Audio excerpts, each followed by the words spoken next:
सिंधिया को लेकर जिस तरह का जो माइंडसेट बीजेपी की आला कमान का रहा, उस समय ये लगा कि सिंधिया को कोई बड़ी जिम्मेदारी केंद्र के अंदर ही मिल सकती है, क्योंकि उड्डयन मंत्री थे, हो सकता है इससे बेहतर कुछ और मंत्रालय मिलता है, लेकिन इस बार तो उनको संचार मंत्री बनाया। शिंदे जब तक बीजेपी के लिए ज़रूरतमंद रहे या बीजेपी को उनकी ज़रूरत रही, मुख्यमंत्री रहे। आज जैसे बीजेपी को लगता है कि उनकी ज़रूरत नहीं है, उनको मुख्यमंत्री नहीं बनने दिया गया। यही कुछ कह सकते हैं कारनामा सिंधिया के साथ भी संपर्क में उनको बताया जा रहा है। देखिए, प्रियंका गांधी के संसद में आने के बाद तो ये बात मानकर चलिए, क्योंकि प्रियंका गांधी इस तरह की चीज़ों को साधने में बहुत माहिर मानी जाती हैं। सचिन पायलट कांग्रेस पार्टी छोड़कर जा रहे थे, जो उसके बाद प्रियंका गांधी वहां पहुंचती हैं, बातचीत करती हैं, और सिंधिया जो सचिन पायलट हैं कांग्रेस पार्टी। क्या अब मध्य प्रदेश में दो पुराने दोस्त हाथ मिलाते हुए नजर आएंगे? जहां एक तरफ भारतीय जनता पार्टी अपने ही सांसद के खिलाफ कदम उठाने के लिए तैयार है, तो वहीं दूसरी तरफ राहुल गांधी इशारों ही इशारों में भारतीय जनता पार्टी के सांसदों का साथ देते हुए नजर आते हैं।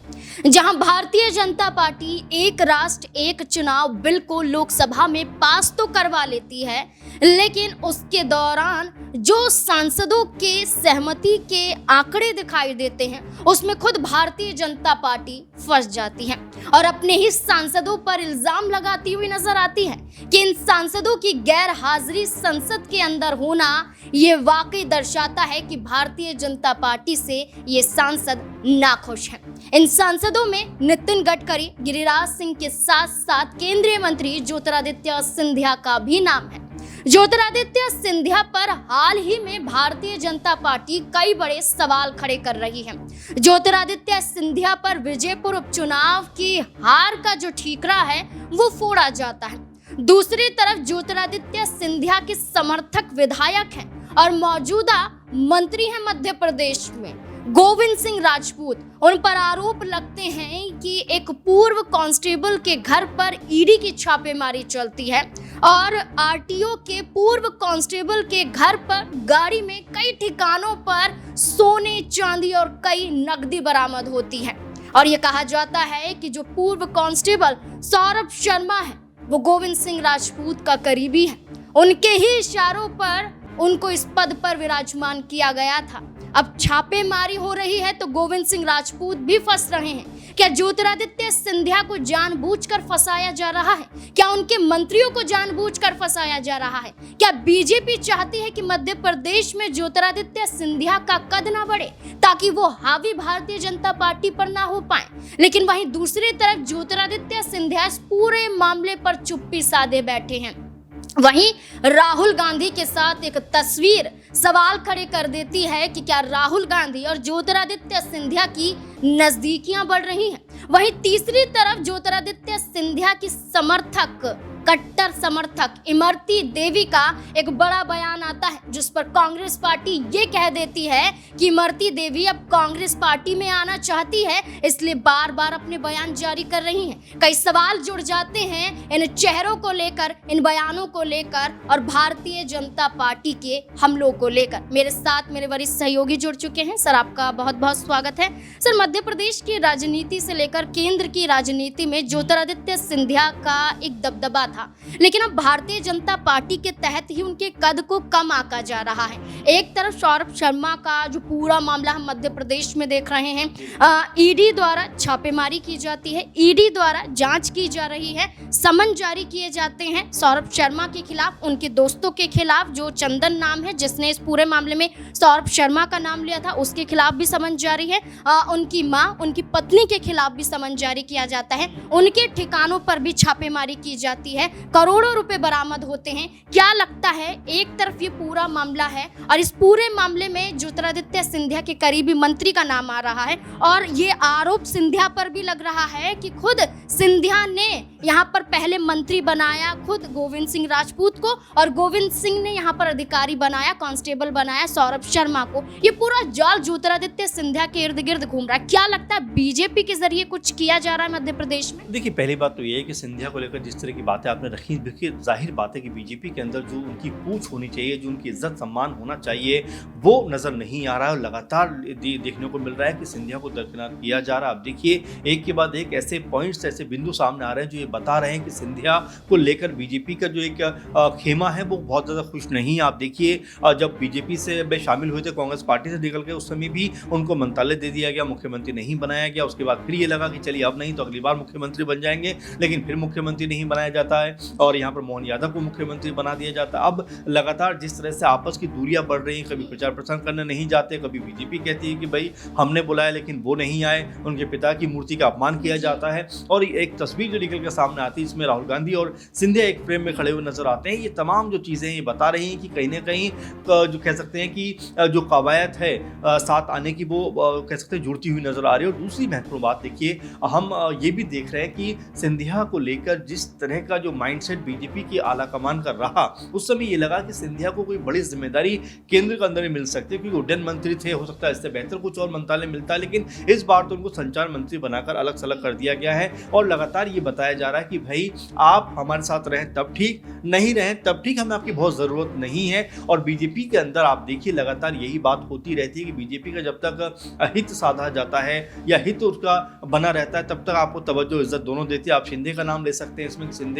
शिंदे जब तक बीजेपी के लिए ज़रूरतमंद रहे या बीजेपी को उनकी ज़रूरत रही, मुख्यमंत्री रहे। आज जैसे बीजेपी को लगता है कि उनकी ज़रूरत नहीं है, उनको मुख्यमंत्री नहीं बनने दिया गया। यही कुछ कह सकते हैं कारनामा सिंधिया के साथ भी हो रहा है, क्योंकि सिंधिया बड़े लेवल के नेता, आपने सही कहा, मध्य प्रदेश के अंदर एक अलग और बेदाग छवि के नेता माने जाते हैं। कांग्रेस पार्टी में भी लगातार जब तक वो रहे, बहुत कह सकते हैं शान के साथ में रहे, बहुत ही उन्होंने कह सकते हैं कि मजबूती के साथ में काम किया। और ऐसे में उनका बयान निकल कर सामने आता है कि अगर जो कह सकते हैं कि कोई भी राय या इस तरह की कोई चीज़ देना चाहता है कांग्रेस पार्टी को, तो वो उस राय को लेना नहीं चाहते, यानी कि एक तरीके से सॉफ्ट एंगल दिखाते हुए नजर आ रहे हैं। क्योंकि उनको भी खबर है नाज़मीन की मुख्यमंत्री बनने का जो चांस उनका था वो लगभग अब खत्म हो चुका है बीजेपी की तरफ से। अगर वो मुख्यमंत्री बन सकते हैं तो कांग्रेस पार्टी की तरफ से, आप देखिए सचिन पायलट जिन्होंने धैर्य रखा, अब जब मुख्यमंत्री की बारी आएगी तो उनके नाम पर चुनाव लड़ा जाएगा। सिंधिया अगर मध्य प्रदेश में होते तो शायद अब तक मुख्यमंत्री होते। तो कुल मिलाकर जो चीज़ें हैं वो ये देखने को मिल रही हैं कि सिंधिया को भी अब समझ में आ रहा होगा कि भाई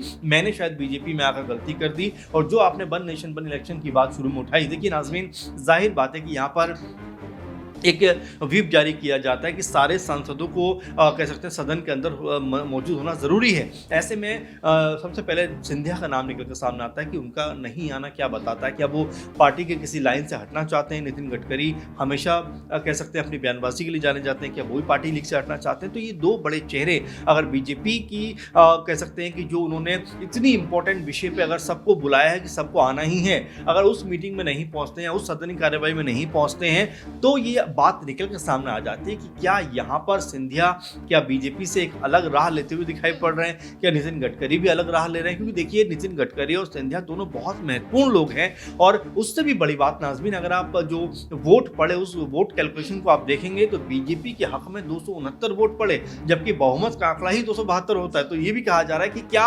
आपके साथ में जो लोग थे, क्या उन लोगों ने साथ देना बंद कर दिया, क्या वो आपके साथ नहीं खड़े हैं। अगर वो नहीं खड़े, आपने देखा आदित्य ठाकरे ने ये बात कही, शिवपाल यादव ने ये बात कही कि भाई अगर बीजेपी के पास पूर्ण बहुमत नहीं है तो इसका मतलब वो अल्पमत में है और उसको विश्वास मत हासिल करना चाहिए। नहीं कि एक तरीके से बीजेपी को घेरने का काम किया जा रहा है। ऐसे में अगर सिंधिया सरीखे लोग बीजेपी के साथ नहीं खड़े होंगे तो आने वाले दिनों में सरकार के ऊपर भी कई तरह की चीजें लगेंगी कि भाई अगर आपके पास संख्या बल नहीं है तो आपको सरकार में रहने का कोई हक नहीं है। सर देखिए, यहाँ पर सवाल ये भी बन जाता है कि बीजेपी का एक धड़ है जो सिंधिया के खिलाफ है और बीजेपी का एक धड़ है जो सिंधिया के समर्थन में है, जिसमें आप ज्योतिरादित्य सिंधिया के वो समर्थक विधायकों को गिन सकते हैं। लेकिन एक जो धड़ है वो सीधा आरोप लगा रहा है कि कांग्रेस पार्टी से बीजेपी में आना एकमात्र मकसद बीजेपी को तोड़ना था। देखिए, ये जो आरोप लगाए जा रहे हैं, अब एक वक्त पर ज्योतिरादित्य सिंधिया ने बीजेपी को मध्य प्रदेश में ऊंचाइयों तक पहुंचाया। जब आए चुनाव जीते, जब आए तो विधानसभा से लेकर लोकसभा में अधिकतम सीटें जिताई ज्योतिरादित्य सिंधिया ने।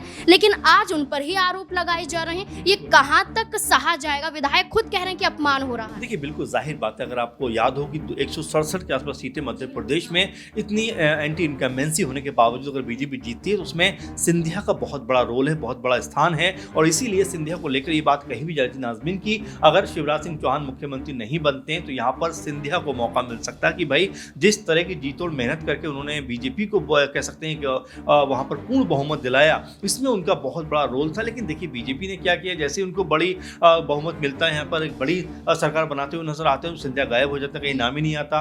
केंद्र में भी आपने देखा कि 29 की 29 सीटें बीजेपी की झोली में आए, उसमें सिंधिया का बहुत बड़ा योगदान था। तो कुल मिलाकर सिंधिया के अगर योगदान को बीजेपी इस तरह से इग्नोर करेगी, नकारेगी, तो जाहिर बात है कि उनके पास ऑप्शन की कमी नहीं। लगातार राहुल गांधी के संपर्क में उनको बताया जा रहा है। देखिए प्रियंका गांधी के संसद में आने के बाद तो ये बात मानकर चलिए, क्योंकि प्रियंका गांधी इस तरह की चीज़ों को साधने में बहुत माहिर मानी जाती हैं। सचिन पायलट कांग्रेस पार्टी छोड़कर जा रहे थे, जो उसके बाद प्रियंका गांधी वहाँ पहुँचती हैं, बातचीत करती हैं, और सिंधिया जो सचिन पायलट हैं कांग्रेस पार्टी नहीं छोड़ते हैं। तो यही बात कही जा रही है कि प्रियंका गांधी के संसद में आने से कहीं ना कहीं सिंधिया के साथ में उनकी जो कह सकते हैं कि पहले भी बहुत अच्छे ताल्लुकात रहे थे, संबंध रहे थे, हो सकता है इसी बिना पर सिंधिया की वापसी जो कांग्रेस पार्टी में होती हुई नजर आ जाए। एक छोटा सा सवाल रहेगा, जहां प्रियंका गांधी वाड्रा महत्वपूर्ण भूमिका निभा रही है कि जहां सचिन की नाराजगी को दूर किया गया था, तो सचिन पायलट की भी जो नजदीकियां हैं वो सिंधिया के साथ हैं, दो दोस्त रहे हैं। लेकिन यहाँ पर मैं एक ऐसे पूर्व विधायक की बात करूंगी, इमरती देवी की, जो सिंधिया की कट्टर समर्थक कही जाती है।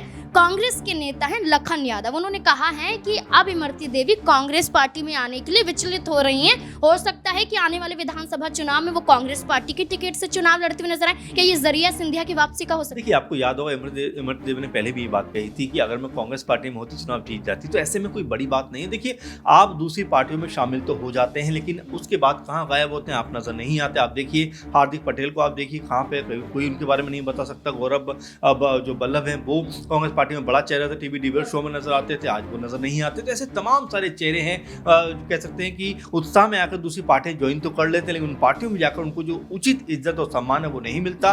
तब उनको पता लगता है कि यार हमने गलती कर दी। और यही वजह है कि लगातार कहा जा रहा है कि सिंधिया समेत जो 20-22 विधायक बीजेपी में शामिल तो हुए, लेकिन अब हो सकता है वक्त की नजाकत को देखते हुए ये तमाम जो विधायक हैं या तमाम जो नेता हैं, तमाम जो लोग हैं, वो कांग्रेस पार्टी में वापसी करते हुए नजर आ जाएं। कांग्रेस पार्टी में जिस सिंधिया को तवज्जो अब तक दी गई है, हो सकता है यहाँ पर भी उनको उचित तवज्जो के साथ में वापस बुलाया जाए और यहाँ पर मध्य प्रदेश के अंदर आने वाले दिनों के लिहाज से सिंधिया जो हैं वो कांग्रेस पार्टी के सीएम चेहरा बनते हुए दिखाई पड़े। बिल्कुल, अब सवाल यही बन जाता है कि ज्योतिरादित्य सिंधिया का अपमान भारतीय जनता पार्टी में हो तो रहा है, लेकिन ज्योतिरादित्य सिंधिया हैं कि खामोश बैठे हुए हैं, विधायक हैं कि बार बार एहसास दिला रहे हैं, लेकिन ज्योतिरादित्य सिंधिया की खामोशी सवाल खड़े कर रही है। क्या आने वाले वक्त में बड़ा खेल हो सकता है मध्य प्रदेश में? क्या कांग्रेस पार्टी को जो उम्मीद थी कि सिंधिया बीजेपी में गए तो हैं, लेकिन बीजेपी से जल्द कांग्रेस में आएंगे, क्या ये उम्मीद पूरी होती हुई नजर आएगी? अब इस पूरे मामले को लेकर आपको क्या लगता है? अपनी राय कमेंट सेक्शन में दें। देखते रहें SPN9 न्यूज़। धन्यवाद।